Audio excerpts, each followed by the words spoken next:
Hello, friends, family in Christ. A very important and misunderstood topic today. We're going to be focusing on the mythical wall, so-called wall of separation of church and state, with columnist Bob Meyer. He's in the studio today. That's next. Welcome to Worldview Matters, discussing controversial issues, discerning current events, defending biblical Christianity. No topic off limits. And now, here's your host, David Fiorazzo. Hello, friends, viewers, listeners. Thank you so much for sharing the podcast today. Bob Meyer is from Cheesehead Country. For those of you that are in different parts of the country, different countries around the world, that's Wisconsin. That's the heartland here. We love cheese. We love Wisconsin cows, right? The dairy industry. So we affectionately call ourselves Cheeseheads. Well, he hails from Cheesehead Country of the upper Midwest, and he's known by his opponents as a clever rhetorician. I'll let him explain what that means, who often exposes the fallacies of knee-jerk arguments presented in local papers. And he's been writing for RenewAmerica.com. He's got a column there, RenewAmerica.com, for many years, and he's in studio today. Bob Meyer, welcome to Worldview Matters. Good to see you, brother. Good to see you, David. Always great to be interviewed by a movie star. Yeah. Oh, another life. Yeah, another life. Well, so a very important topic today. You've probably written a lot about this, but before we get into the establishment clause, I want to just mention some other articles you've written. Why I Can't Vote for Any Modern Democrat. The Real Reason the Elites Loathe Trump. How about this one? I've talked about this too. Abortion on Demand, Sacrament of the Democrat Party, Competing Religious Claims, and more and more and more. But we're going to talk about today why the Establishment Clause is not affirmative action for secularists. So first, an overview before we dive into your piece, Bob, on why do you think there's so much misunderstanding of this separation of church and state? Well, I think, first of all, what you get is somebody will chime in about separation of church and state, and then, of course, the astute Christian or conservative will come along and say, well, that statement is nowhere in the Constitution or in any formal government document. But they kind of miss the point when they say that. What they say is true, but the real problem here is that there is a concept of church and state separation enshrined in the First Amendment. However, the historical concept of separation of church and state has been morphed to mean something more like you say, affirmative action for secularism, or it's been understood more as an ideological separation between church and state rather than a jurisdictional and functional separation. So I want to just quote you from the article, have you elaborate here. You say, given that the free exercise of religion is the very first right enumerated in the Bill of Rights, and that the Bill of Rights always restricts the government and not the individual or citizenry. Let's stop right there for a moment and recognize the importance of that statement, that the Bill of Rights restricts government and not the people, not the individual. Yeah, that's very interesting because once again, you have, Congress shall make no law. Well, Congress is the only body that can make laws. And so when this has moved a lot into the school system. We always have these issues come up where some coach wants to pray at midfield, and we say, well, that's a violation of church and state and all this. And I guess the real issue is how this moved from the very narrow understanding of Congress making no law, establishing a religion, to all of a sudden anything in government can't have anything to do with a biblical precept. I want to quote the article again, a very fascinating point that Justice Joseph Story made, who wrote the first commentary of the U.S. Constitution in the 19th century. And I'm just going to read a part of it. The real object of the First Amendment, and then he talks about, was to exclude all rivalry among Christian sects, S-E-C-T-S, and to prevent any national ecclesiastical establishment. Let's pause right there. So in context, the whole idea was the founders didn't want one Christian religion or denomination to be higher than the other or have more power than the other. Would that be accurate, Bob? That'd be very accurate. The Anglican Church dominated everything in the colonial era, and they had rules and regulations. Any other organization, any other church had to go through them to be licensed. They had restrictions, things like, well, if you didn't go to church once a month or something, you could be fined. And that's kind of what they tried to avoid in passing the First Amendment, that type of situation, improper church and state alliance. How do you respond, and I know we could do a whole podcast on this, to someone who might say, well, there should be separation of church and state. You should keep all religion out of the public square. And that's what our founders meant. Well, there's no way they could have meant that, because you see further along in the article, I do quote Washington. Do you want me to read the quotation? Sure. Go ahead. Sure. Washington says, and this can be found in Washington's farewell address. Mm-hmm. I believe it's paragraph 27. I could be wrong about that, but it is in there. And this is what Washington says. Of all the dispositions and habits which lead to political prosperity, religion and morality are indispensable supports. In vain would that man claim the tribute of patriotism who should labor to subvert these great pillars of human happiness, these firmest props of duties of men and citizens. The mere politician, equally with the pious man, ought to respect and cherish them. A volume could not trace all their connections with private and public felicity.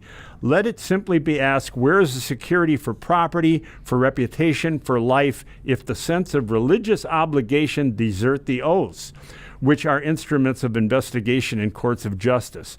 And let us with caution indulge the supposition that morality can be maintained without religion. I like what you said right after that. You said, I think it's very unlikely that Washington later forgot what this meant, this language that was adopted of the First Amendment.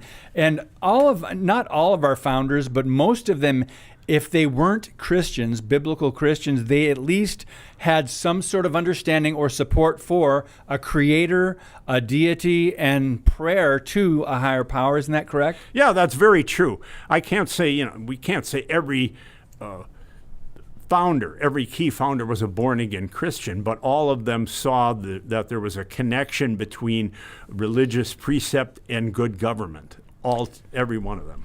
So let's just go back to Thomas Jefferson now. You mentioned him in the article, that he clarified his position in an excerpt from his second inaugural address. This was 1805. By the way, wasn't it around...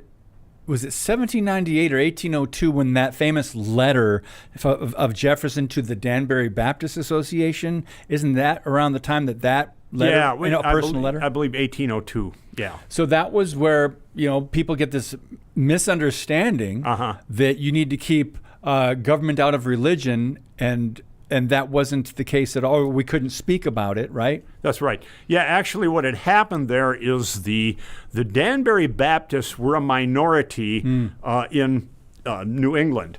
The Congregational Church dominated there. And the Baptists were very concerned that if there was a national religion established, that they would be crowded out, so to speak. So they essentially sent a letter congratulating Jefferson on his position, and they also agreed with the idea of church and state separation, because for them, what it meant was that a minority religion could practice in a place where there was an overwhelming denominational support for other denominations. So I'm going to read what he said in this second inaugural address, and I want you to explain in more layman's terms. He said, this is Thomas Jefferson, "In matters of religion, I have considered that its free exercise is placed by the Constitution independent of the powers of the general, i.e. federal government.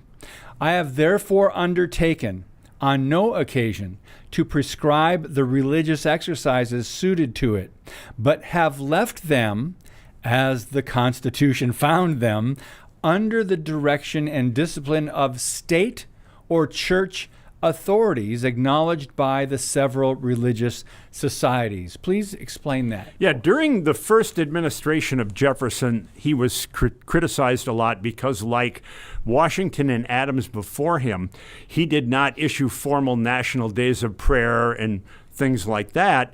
And so people were saying, well, Jefferson must be an infidel and all that. And what Jefferson was trying to say is that the jurisdiction of issuing those things in his mind under the Constitution belonged to the states, the individual states, and the religious societies, and that the government should stay out of that. Now, Washington and Adams were less strict about that, but what he was pointing out is that he felt that there was sort of a wall of separation between the states and the federal government, a principle called federalism. Now,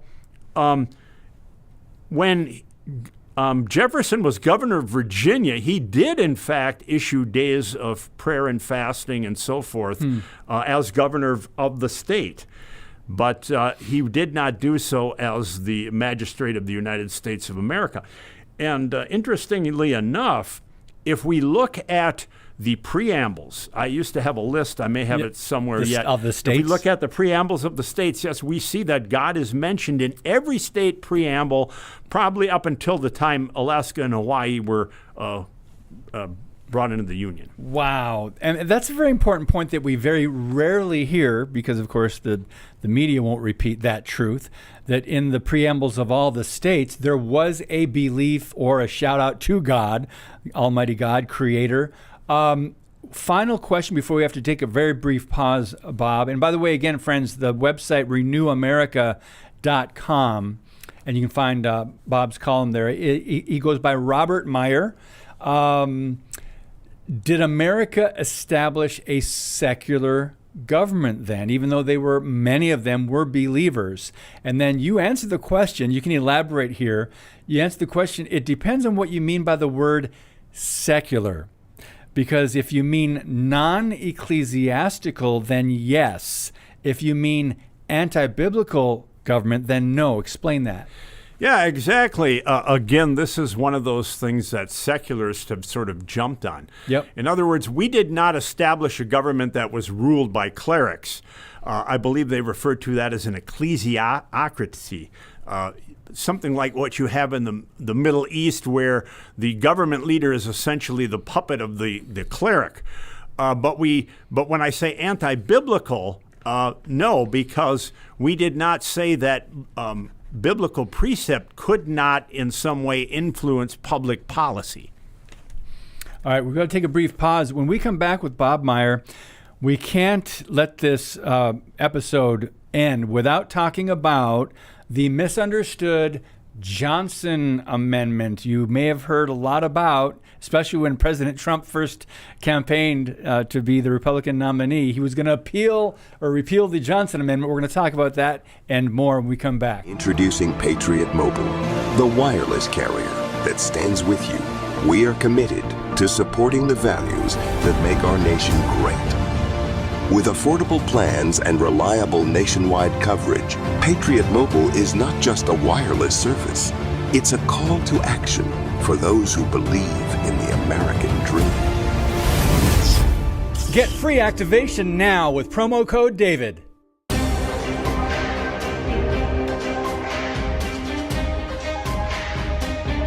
So, friends, remember to subscribe and follow us on whatever platform you enjoy the most. We're getting spread out there, praise God.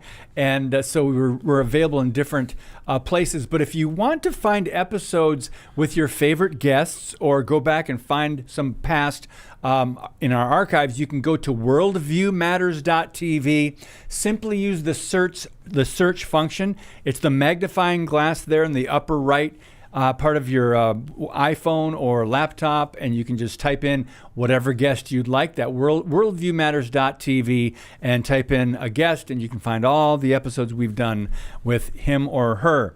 So You brought up something really briefly during the break. You reminded me, before we get to the Johnson Amendment, which is very important to talk about, the misunderstanding and how the left has used that as a battering ram for churches to shut up and be silent and keep your religion behind closed doors. You mentioned the Old Testament. Tell us about that, Bob.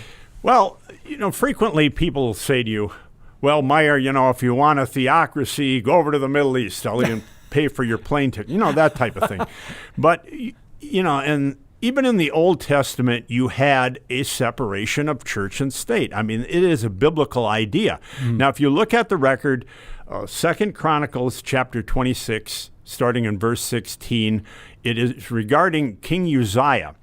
And what he did is he went into the temple and burned incense. And he was confronted by the chief priests and the priests who said, hey, this doesn't pertain to you. This is not your job. Again, jurisdiction and function comes out there. And he said, they warned the king, you can't go into the temple and do the duties of priests. That isn't for you to do. And King Uzziah persisted and was stricken down with leprosy as a punishment for that. Now, see, even in the Old Testament, there was a distinction between what goes on in the temple and what goes on in the palace. And there were those distinctions. The difference is there was not an ideological separation where God was somehow thrown out of the whole concept of government. That's on that last point, and that's almost what a lot of people on the left want. They want God completely thrown out of the conversations. They want to make it all about politics, but keep your morality to yourself. But the Bible, you cannot separate your faith from your politics. I cannot go, when I go to vote, for example, I can't go into the voting booth and leave Jesus in the car. The biblical worldview guides how I see things, policies, government, everything to do with legislation. Your thoughts on that? Yeah, I complain all the time at how people will try to compartmentalize their lives. They'll say, well, I'm a Christian on a particular day of the week, and the other 6 days of the week they do things completely contrary to the Christian worldview. Right. They're not countenancing a Christian worldview despite the fact that they make a profession of faith. So before we get to, close off the article that we were talking about, the Johnson Amendment. So I have a good understanding of this. You probably have an excellent understanding of what happened with Senator at the time, Lyndon Johnson from Texas, running for re-election. Is it true that there were either anti-communist groups or at least conservative groups, nonprofits, trying to campaign against him and raise awareness about some of his big government ideas? What happened there? Yeah, I believe there were two churches in New York that were put newspaper ads against Johnson, and then, of course, Johnson wanted to do a reprisal against that. So that's where the whole idea of the pastor cannot speak about anything political came from. That was never something that was ordained by the First Amendment. If you go back to the early founding era of the country, you'll see that preachers had sermons on all kinds of issues we would consider, quote, political nowadays. Yep. That was just commonplace. And they called them election sermons. Yes, they did. Yes. Yeah, I've got a whole book that's entitled Election Sermons. So Election if anybody sermons. wants to dispute that, it's very easy to disprove. So, friends, do you see this change in the voice, or I should say lack of voice, of the American Christian, the church in America, the pulpit? Pulpits have been silenced, and I wrote a book years ago, The Cost of Our Silence, and I did go into the Johnson Amendment there, because the way he even passed it, from what I remember, they were debating in Texas, they were debating a tax code reform bill or something like that. It was a massive bill, and he slipped in the Johnson Amendment, and it went through, it passed, but they were told, the pastors were told, now you cannot say anything political or endorse a candidate or speak from the pulpit, which was wrong, right? That's correct. Yeah, they threatened him with losing their tax exemption and so forth. And the 501c3, that's a whole other topic. Yeah, and of course, the separation of church and state, the concept guarantees that you are tax exempt. Yeah. So basically, friends, we have free speech, and I've always said this, And now we've got Pulpit Sunday, Pulpit Freedom Sunday, where hundreds and hundreds of churches from around the country on the same Sunday, I think it's October maybe, but don't quote me on that. Family Research Center is behind this and many others. All these pastors are preaching directly political sermons, mentioning candidates, talking politics, and they're sending their sermons to the IRS. And from my understanding, Bob, correct me if I'm wrong, not one church has ever had their 501c3 status revoked because of that. None that I know of at all. I don't know either. And that's just amazing. Yeah. Because the left would put that out there as a fear tactic if a church did lose their status for being political, quote unquote. Yeah, and there tends to be a lot of pressure on pastors not to speak on so-called political issues. But I always ask, what is the distinction between a spiritual issue and a political issue? I don't see any at all, really. You made a really good statement right there, really good point. I was just speaking with Roland Warren of CareNet, and he wrote a book on abortion, the alternative to abortion, and he makes the case that we, unfortunately, even the church went along with this. We kind of got duped into the faulty idea that abortion is a political issue. And we've lost a lot of ground on that. And so preachers and pastors don't want to talk about it, thinking it's political. But this is a biblical moral issue of life, preborn human life in mother's wombs. Bob, I don't know what gets more moral and spiritual than that. I agree with you, and I don't know why we haven't seen churches taking a bigger stand on that. Another issue that really confounded me was when Wisconsin was going to pass the marriage amendment. And what really got me is that I drove by the local Unitarian Fellowship, and I saw them with a big billboard that said, vote no on this. And I thought, now, if any Christian church put up a sign that said support traditional marriage, they'd be criticized, pilloried, saying they were violating the separation of church and state, being called hate mongers and all that other stuff. And yet these other organizations freely express their views like that and get away with it. Did you say Unitarian? Yes. Yeah. Okay, so in this context now, we need to put air quotes around church. When you talk about certain, some of them have gone off the rails of biblical morality, biblical Christianity decades ago. Episcopal, there are so many denominations, unfortunately. But let's get back and wrap up these final thoughts on your article on the Establishment Clause. You say the church represents grace and charity. The state deals with the administration of justice and punishment, which is basically a summation of Romans 13. Would you care to speak to that? Yeah, that's what the separation, that's another aspect of the separation right there, is the jurisdiction and the function. Okay, the function of the church, as I said, grace, things that pertain to grace and charity. The state handles justice, criminal punishment. The church should not be burning people at the stake or doing any other type of corporal punishment for violations. The highest thing that the church can do is excommunicate a member who does not listen to reproof. And so when you had that type of amalgamation going on, that was improper. And I think there's a quote I've got from James Madison, often used by secularists, and it's this. It says, during almost 15 centuries has the legal establishment of Christianity been on trial. What have been its fruits? More or less in all places, pride and indolence of the clergy, ignorance and servility of the laity, in both superstition, bigotry, and persecution. Now, when Madison says this, he's speaking in the 18th century, and he says 15 centuries of the establishment of Christianity. He's talking about a certain event in Christianity, obviously Constantine's making Christianity the official religion of the Roman Empire, probably under penalty of law. Yeah. So what he's saying, he's not going back and criticizing the doctrines of the apostles or the early church, but saying that when they endorsed Christianity and made it obligational, that's when you started running into problems. Mm-hmm. So you link to, at the bottom of your article, you link to Heritage Foundation There's an article called The Mythical Wall of Separation, How a Misused Metaphor Changed Church, State, Law, Policy, and Discourse.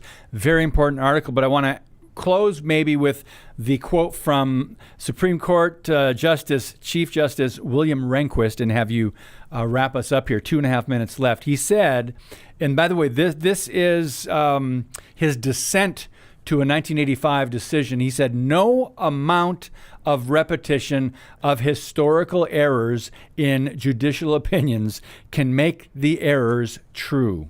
The quote, wall of separation between church and state, end quote, is a metaphor based on bad history, a metaphor which has proved useless as a guide to judging. It should be frankly and explicitly abandoned, end quote. Share your final thoughts in the last 2 minutes. Yeah, in fact, in that dissent, Jaffrey versus Wallace, Rehnquist does kind of muse at the fact that the wall of separation metaphor, using the words of Thomas Jefferson, he finds that somewhat unusual given the fact that Jefferson himself was in an ambassadorship in Paris, France, at the time the Constitution was drafted. Now, he had influence on the Constitution through his correspondence with Madison, but Rehnquist found it kind of interesting that they would use Jefferson's words as opposed to anybody who was actually at the convention at the time. And that would be the Jaffrey versus Wallace would be the other link besides Daniel Dreisbach's article that David had mentioned. You can read both of these. These aren't real lengthy. You can read both of them in less than a half an hour. And if you can master what's written down there, you'll be able to hold your own with any secularist. Amen, brother. RenewAmerica.com/columns/Meyer, Meyer. And if you want to go look up more of his articles.